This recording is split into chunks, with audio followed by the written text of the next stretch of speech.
what is your plan on Monday? Well, different scenarios, ano. Assuming na merong, sinabi ko na kanina, kung may mag-crossover na isa, that would be 12 against 11. Okay. And then kung may makulong, that would leave them with 10. At kami, 11. Di ba? Sir, So, okay. yun ang ibig ko sabihin. May quickly- mga scenarios.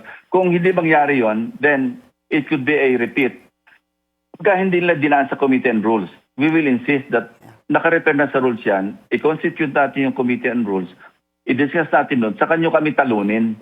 Anyway, majority naman sila sa committee on rules. Pwede nila kaming talunin doon, magpirma lahat yung majority ng members, and the majority members would belong to the majority block.